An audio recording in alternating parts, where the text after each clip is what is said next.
Maybe before ending the video, let me do here the clarification of why.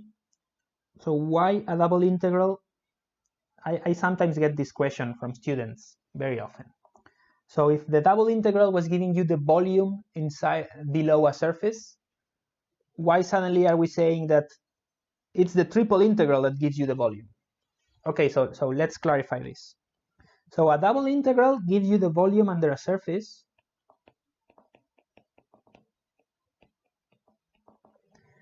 but this is simply because you are assuming that you are adding up some differentials of volume along a surface. So what do I mean by this? So essentially in a double integral, you are always integrating on a certain area. And this area is this area here, right? That's the area of the double integral. Now you are dividing that integral into little squares. And for each square, I'm telling you that I can calculate the volume associated to that square as that differential of volume, right? And this differential of volume is equal to the differential of area, which is the cross-section in the actual area, multiplied by the height. And the height, in this case, I'm telling you that the height is given by this function.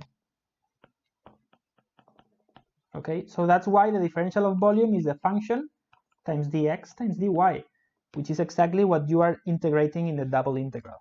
Okay. When you are calculating the area of a plate by doing the double integral of dA, what's happening is that you are integrating an integrand that is equal to 1. Okay, so this is equivalent to having the same area, and now your function is constant and equal to 1, so it's a plane. So that's why, of course, if you divide this area into little squares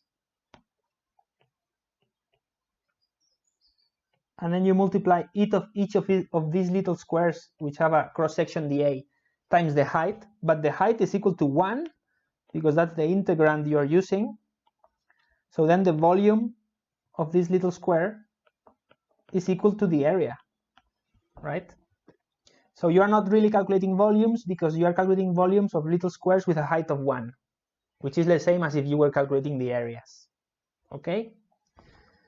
So that's why it's always better to think about double integrals as dividing an area into little squares and then adding up some property of those little squares. In this case, it's the volume for this above this little square and below the surface of the function. That's much better than trying to think about double integrals being a volume directly. Okay, so they are only a volume if you are integrating a differential of volume. But in general, double integrals can be other things such as the total mass. Yeah, so you are integrating the differential of mass of little squares.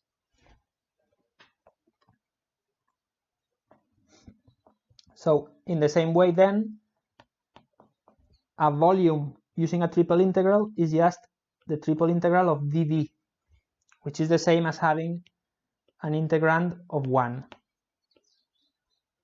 Okay, so analogously to how the double integral of 1 gives you the area, the triple integral of 1 gives you the volume. Okay, maybe I should write this here to say that this is analogous. And then the analogy with this would be the triple integral of some function f multiplied by dV. And then this is something that I cannot draw.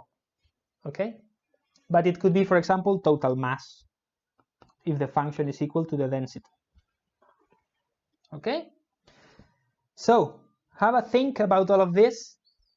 These are very, very important concepts in physics, and I think they are beautiful and they are so useful.